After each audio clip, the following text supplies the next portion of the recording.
I'm no tech genius, but I knew if I wanted my business to crush it, I needed a website now. Thankfully, Bluehost made it easy. I customized, optimized, and monetized everything exactly how I wanted with AI.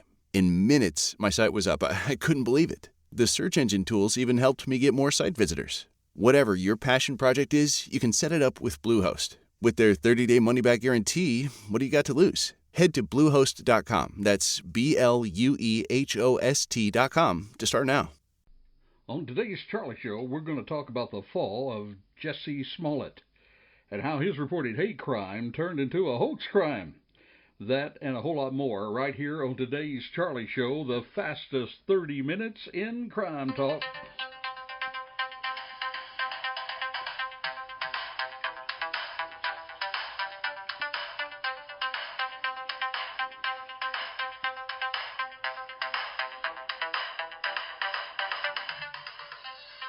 Well, hello and welcome once again to Charlie Crimebuster. Charlie Crimebuster right here saying thank you for joining us. And let me invite you, take a moment to follow us on Twitter, like us on Facebook, and subscribe to the Apple Podcast. Or go to our website, charliecrimebuster.com. There you'll find how you can subscribe and also how you can get caught up on a host of other good crime talk podcasts there waiting for you just to get caught up with things. Now, our feature story today, though, is on the fall of Jussie Smollett and how his reported hate crime ended up to be a hoax crime. And just this past week, which was about a year ago from where the original incident took place, but it's in the news again. Yep, it's in the news again, and this comes to us from the Chicago Tribune. It seems that there was a special Cook County grand jury on Tuesday. Well, the actor was indicted. He was indicted on 6 counts of disorderly conduct, saying that he orchestrated the racist and homophobic attack on a frigid night in downtown Chicago. Now, the allegations, they were pretty well identical to the charges that was brought back about a year ago. But if you remember, that did spark months of breathless international media coverage. And get this now, this actually could become the defining issue in the upcoming state attorney's primary election. Now, Smollett, 37 years of age, they're scheduling him for his arraignment on February the 24th for these new charges there at the criminal court building. And again, it was about a year ago to the day that he appeared in the same courthouse to face the original charges. Now, this all started on a cold January night on the 29th back in 2019. There, the highly visible and famous actor, Jussie Smollett, well, he went to the Chicago police, and there he told them that he was assaulted during the early morning hours. He went on to say that the assault occurred around the 300 block of East Lower North Water Street, there in Chicago's Streeterville, and that he was attacked by 2 white men. They physically attacked him. He said they yelled racial and homophobic slurs at him. They also, according to our actor, poured an unknown chemical substance, and possibly it was bleach, he said, on him. And then, get this, they tied a rope around his neck. Now be sure to remember the part about the rope, for when he was interviewed by the police, well, for some reason he kept the rope around his neck, all the way back to his living quarters where the police got his story. Well, the actor, he ended up taking a fall, and he became from hero to zero. Now, just how far was the fall of Jussie Smollett? Well, we're going to tell you just how far he fell in just a moment. But now, it is now time for Charlie's Courageous Citizen of the Week. This one comes to us from North Carolina. A North Carolina husband and father, he told Lincoln County Sheriff's deputies that he was lying in bed Thursday morning when his wife and daughter returned to their home from a dentist appointment. This is what WHKY Radio reported. But soon he heard his daughter scream. He ran to her room, and there he encountered an intruder. That's what the station said. Well, as a father, naturally, instincts all fell into full effect. He tackled the intruder, WHKY noted. And guess what? Dad also had a gun. A gun which he used to hold the intruder until deputies arrived on the scene. and the station said that no one was injured during the incident. But what is it that we know about this intruder? The intruder was Jason Kane Tillman, 43 years of age. He was arrested, charged on 4 counts of felony breaking and entering, 1 felony count of attempted breaking and entering to a building, 1 felony count of larceny from a building, and 1 felony count of possession of stolen property. Tillman was jailed. They put him under a $51,000 secured bond. And the district court appearance is scheduled for February the 24th. The station also said that deputies were in the area at the time of the incident for reports of a suspicious vehicle and building break-ins. Authorities believe entry into the gun owner's home was made through a basement window. Now the father and husband from North Carolina, he becomes Charlie's Courageous Citizen of the Week. Now back to our feature story, who I can tell you and assure you is not one of Charlie's courageous citizens. You see, in order to fall, you have to have somewhere to fall from, somewhere high to fall from. And some high ground had indeed been attained, and it was in the life of the actor-singer Jussie Smollett. The former child star grew up to become a champion of LGBT rights, and one of the few actors to play a black gay character on primetime TV. On Empire, he played Jamal Lyon, a talented R&B singer, struggling to earn his father's approval and to find his place in his dad's music empire. The role was his breakthrough. It became one of the biggest network shows to star a gay black character, and his work, well, it earned all kinds of nominations. Now, Smollett, who is also a musician, who had also released an R&B album, he was interested in social justice causes. He joined the Human Rights Campaign, Equality Rocks campaign, and his music videos, well, they explored issues such as LGBT rights and religious and racial prejudices. Now, a month before he reported this, quote, alleged attack, he even traveled to Flint, Michigan, and there he delivered coats and school supplies to kids. So this young man, an actor-musician, winner of all kinds of nominations and awards, is now the winner of 2 indictments, facing charges, 6 of them lying to the police, and these new charges could carry up to 3 years in prison. But how did we get there from here? How in the world did he go from hero to zero? We're going to tell you that in just a moment. But guess who else? Guess who else is in the news in the past and is back in the news again? It's Michael Drake, the guy who attempted to use the Stand Your Ground to justify shooting a black man in Clearwater, Florida, unarmed, in a Florida convenience store parking lot. This comes to us from the Tampa Bay Times. You see, Clearwater parking lot shooter Michael Drake was attacked in prison. He was attacked on Tuesday, and he has since then been confined away from the other inmates. A fellow inmate at Lancaster Correctional Institution, well, they attacked Drake from behind using a sock with a metal object placed inside. That's what the defense attorney, John Trevina, said. He said the 49-year-old Drake sustained a head injury and received 5 stitches. Now, the Florida Department of Corrections, they issued a less detailed account of the events Wednesday, saying that Michael was involved in just an isolated incident with another inmate that took place around 12:30 p.m. Tuesday, and that the situation was brought under control by the institution's security staff. Well, he was separated from the other prisoners, and prison officials, they're reviewing whether to place him into protective custody. Now, Lancaster, where Michael's been held, is about 35 miles west of Gainesville. In August, if you recall, a jury found him guilty of manslaughter in the shooting death of Marcus McLaughlin, a 28-year-old father of 4. Michael was sentenced in October to 20 years in prison.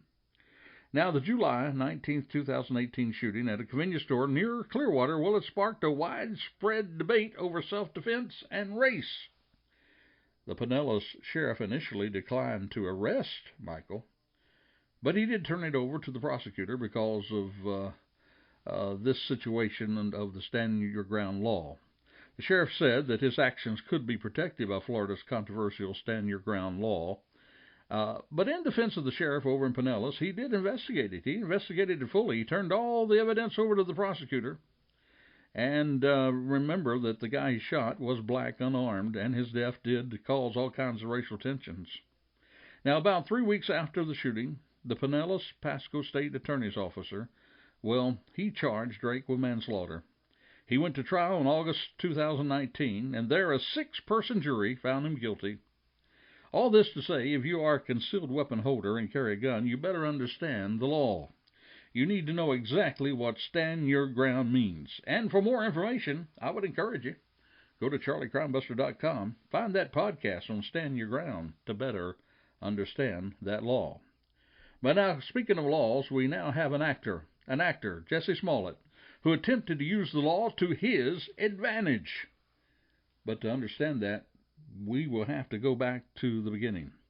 And get this now, it did not start on the date of the attack.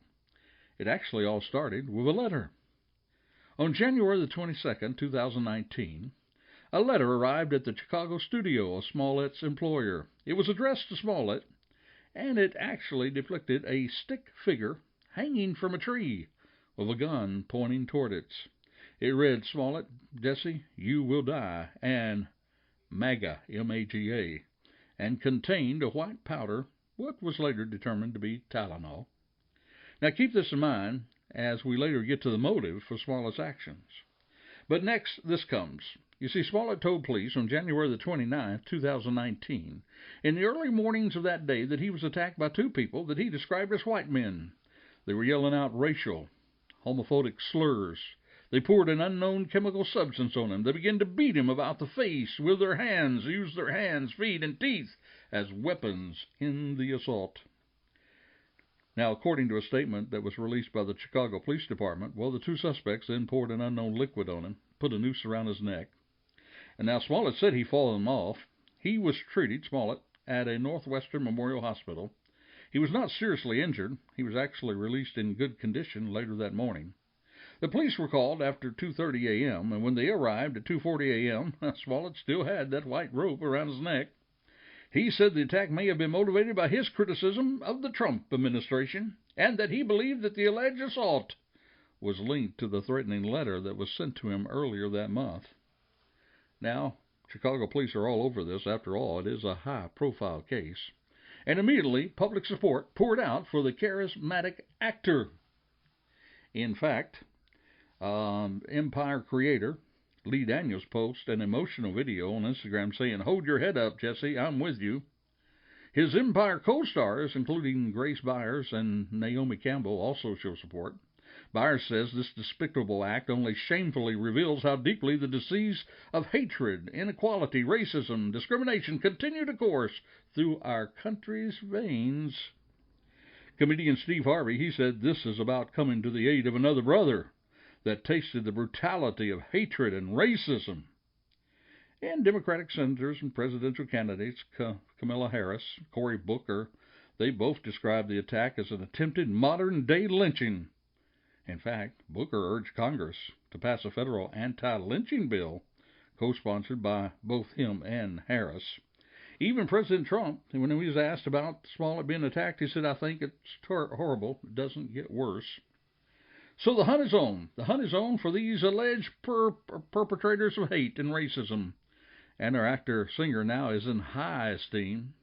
So what happened to bring this from our actor? A victim turning into a criminal.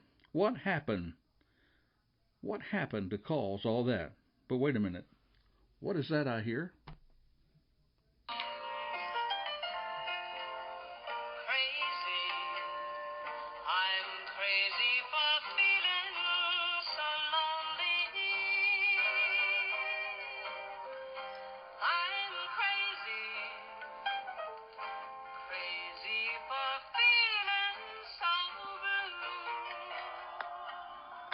Well, there it is. There's that crazy music. That means it's time for Charlie's Crazy Crook of the Week. Each week we try, unless it's some sort of special feature, we try to share with you dumb crook stories. We call them crazy crook stories. And our crazy crook story, unfortunately, it comes again from our own state of Florida. Yep, Florida, Somerville, Florida. Here, a 63-year-old Florida man who stopped a sheriff's deputy to ask how to get to an auto parts store on Saturday night. Well, instead of getting directions to the auto parts store, he got directions to jail. That was when the deputy arrested him on a DUI and cocaine possession charge. This guy, Samurai, he was driving near Ocala when he flashed his headlights at a Marion County Sheriff's deputy squad car. That's what the arrest report said. Deputy Calvin Batts pulled over Zamora, asked him for directions to the parts store. Batts wrote in his report that at that time he could smell alcohol, and he observed Zamora's bloodshot and watery eyes. The deputy also noted that Zamora was unsteady on his feet. Zamora told the deputy he had 2 shots of bourbon hours earlier. He also said he was legally disabled, but he did agree to take the sobriety test. That's what the Ocala Star-Banner reported. Now, the deputy wrote that Zamora had difficulty with the sobriety test, which he blamed on his disability. Batts wrote that he found a small bag with a powdery substance in Zamora's shirt pocket, and it field tested for cocaine. Now, Zamora initially declined the breath test, and he told the deputy this. He said, "You didn't pull me over, I pulled you over." He later did take the test, and it registered his blood alcohol levels of 0.137 and 0.136, which are higher than the 0.8, which is considered legally impaired in the state of Florida. The arrest report also said that Batts found a bottle of whiskey in the car. Zamora was traveling with a 15-year-old passenger. Zamora remained in jail on Wednesday. His next court appearance, well, it's scheduled for March the 10th. And the lawyer for Zamora, well, it wasn't listed on his jail records. So there you go, our crazy crook. Crazy crook of the week. You know, if you're going to flag down a deputy, if you're going to stop a police officer, you might not ought to do it if you've had a little too much to drink to drive, don't you think? Well, speaking of crazy, well, this whole story now of the Jussie Smollett case, it's going to get really crazy. You see, he had the sympathy and the support of the nation. Then police took note. They took note, now get this, when he failed to hand over his cell phone to them. You see, he had told them that he was on the phone with one of his producers when the attack went down, and the phone stayed on during the attack. So, let me ask you, why wouldn't he be willing to turn over his phone? Nevertheless, well, the police continued to investigate, and their investigation led them to two individuals who were brothers, the Oscendiero brothers, who just happened to know Jussie very well and worked with him very closely. They even worked on the set of the Empire production set. Now, these guys have been referred in the news as the Nigerian brothers, but let me point out they were both U.S. citizens born in the Chicago area. And when the police got to them, well, friend, the lid, it blew off the case. You see, here is what really went down. Authorities said that on Thursday, the scheme was set in motion a few days before the Oscendiero brothers, Abel and Ola, were scheduled to fly to Nigeria. "Might need your help on the low." That's what Smollett wrote to Abel, a friend he worked out with and worked on the show as a stand-in for another character. That was according to the prosecutor's summary. Now, during a meeting with the brothers, Smollett told them he wanted the attack to happen on the 28th of January, out there near his apartment, and that he wanted them to get his attention by calling out slurs, prosecutor said. Now, he was accused of instructing them to put a rope around his neck, pour gasoline on him, and to yell the MAGA remark. Well, Smollett then gave one of the brothers $100 to buy the rope, ski masks, gloves, and red baseball caps that resemble those worn by Trump supporters. That's according to the prosecutors. He even drove them to the spot he wanted the attack to take place, taking time to show them the camera that he said would capture it. Now, he later wrote a check to one of the brothers for $3,500, and he flew to New York. Now, the time of the attack was actually pushed back to 2 a.m. the following day because Smollett's return flight was delayed. The brothers ordered an Uber ride. Yeah, if you're going to go do something, order an Uber ride so you have all kinds of records of it. Well, the brothers ordered an Uber ride to pick them up at their apartment, climbed into the vehicle, toting their supplies, including bleach, because there was a decision to use that instead of gasoline. Now the encounter, it lasted about 45 seconds. The brothers, Johnson said, punched him a little bit, but the sacrifices and bruises that Smollett had on his face, well, they were more than likely self-inflicted. The police were able to confirm their stories. You see, he was able to confirm their stories, police were, through Chicago's extensive video surveillance system that got all of this, even setting up the whole plot. They got him right there on camera.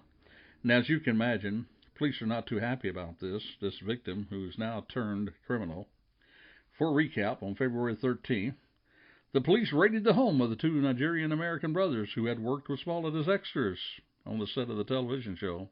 Police recovered records indicating brothers were paid $3,500 by Smollett and had purchased the rope around Smollett's neck at a hardware store in Ravenswood over the weekend of January the 25th. They were also seen in the security camera in the clothing store where they bought gloves, ski masks, and a red hat the police said were used in the attack. The men are brothers of a Nigerian descent, and they have acted on the empire. Police did recover bleach and other items from the home. The brothers were held in police custody on suspicion of battery, but they were not charged.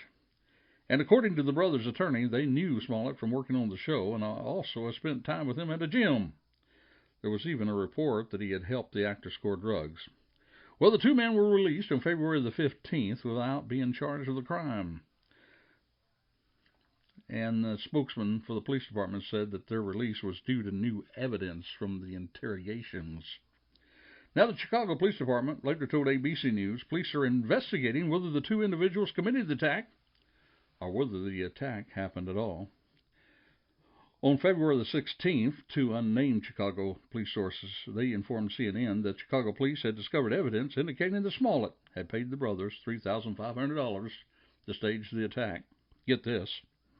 The brothers even asked specifically for a MAGA hat, which the store didn't sell.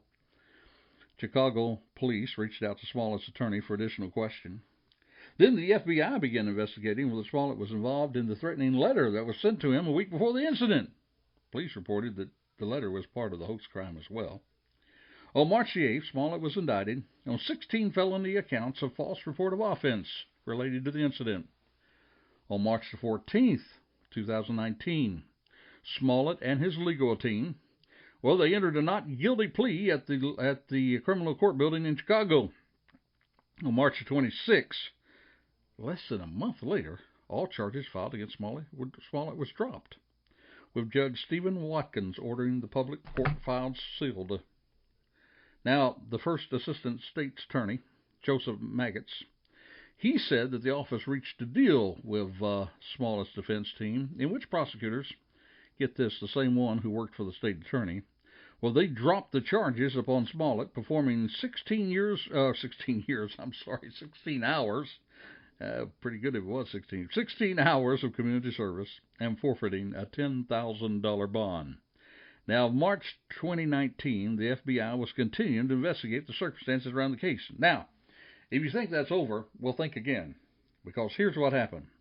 The interesting part about that sweetheart deal that the defense got, it seems that Chicago politics, well, it remains alive and well, because on February the 19th, Cook County State's Attorney Kim Fox, she said she was recusing herself from the investigation due to her familiarity of the potential witnesses in the case. But then she didn't, a move that prompted criticism from others. You see, recusing herself would actually require her to ask the court to appoint an outside attorney as a special prosecutor. She merely passed the case to someone on her staff. She was still responsible for the outcome, an outcome that barely gave him a slap on the arm. Now, in a statement, his lawyer said he was a victim who was vilified to appear to be the perpetrator. They add that his record has been wiped clean. They said. And you see, folks, that might have been their mistake, because when they made such a big deal about walking out of there, well, that's where some have said the defense poked the bear. Had they not made a big deal about their client being innocent in the midst of overwhelming evidence, it might have gone away. This is what I call the smoking gun of the additional prosecution. Now, Chicago police and the city's mayor, they now said they stand by their case against Jussie Smollett, criticizing the latest development in the joint news conference that they had. Superintendent Eddie Johnson says at the end of the day, it is Mr. Smollett who committed this hoax, period. If he wanted to clear his name, the way to do that is in a court of law so that everybody can see the evidence. I stand by the facts of what we produced. Even the mayor said that Jussie was let off scot-free with no sense of accountability for the moral and ethical wrong of his actions. And my friend, that battle, it appeared only to be beginning. The Chicago police ordered Jussie to pay $130,000 to cover the cost of the police officers, including overtime, who worked on the case. Officers say the time spent reviewing the video and physical evidence could have been spent on other investigations. In a letter to the actor, they repeat the accusations that Jussie orchestrated the attack. And after Smollett refused to pay the $130,000, well, now he's been sued for 3 times that amount. See, police still want to be compensated for the manpower used in investigating his alleged assault. Then in November 2019, Smollett, he filed a countersuit against the city of Chicago. And he said that he was the victim of mass public ridicule and harm, arguing that he should not be made to reimburse the city for the cost of the investigation. Now, those civil suits, they came to a grounding halt. Why? Because a new criminal case had begun. So where are we today? And what about that report, that support he first had from the VIP people? I think that Chris Rock said it all when he spoke out in March 2019 at an award show.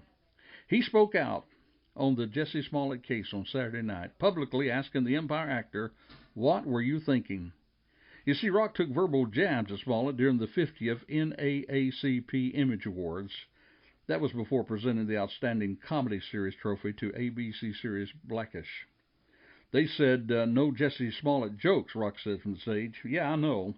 But what a waste of light skin. Do you know what I could do with light skin? That curly hair, my career would be out of here. I'd be running Hollywood." Rock added about Smollett, "What in the hell was he thinking? You are known as Jussie from now on. You don't even get the U anymore. That U was for respect. You ain't getting no respect from me." Now our victim criminal had been laying low, staying out of the public eye, stopped his accounts on a social platform, hoping that it would just all go away. And that state attorney who recused herself, or thought that she did from the case, but not really, well, she still had control of those who made the deals. Well, now she's up for an election, and this news about the case, well, it could wreck her campaign. For her, it could not have come at a worse time. And just this past week, indicted again on 6 counts. So we'll see. Will justice be served? Or will he be just another man with money, where money and stardom reigns over justice? Well, as for all of our podcasts, we try to give lessons to learn. And there are many, but here's just a few to wrap it up. Number 1, making false reports to the police costs money and can take lives. The efforts that are used by police to run down and investigate fake reports can keep them from protecting others. Number 2 lesson. This was much more than a mere prank. It was intentionally done. It was reported that he did not feel that he was getting the notoriety or the money that he deserved for his work. You see, when the letter did not accomplish that, he took it to another level. And number 3, the harm was to the very community that he represented, gay and black communities, who have faced real persecution and bias. You see, they know what it means. They do not have to make things up for their injustice. To those people, it was a slap in the face. And it also brought harm to the millions of people who support President Trump. Because he used a fabricated crime, he assigned it to people who still believe that the president is making America great again. Don't make false reports, folks. You see, crime is real. And if you're not careful, you can be a victim of crime.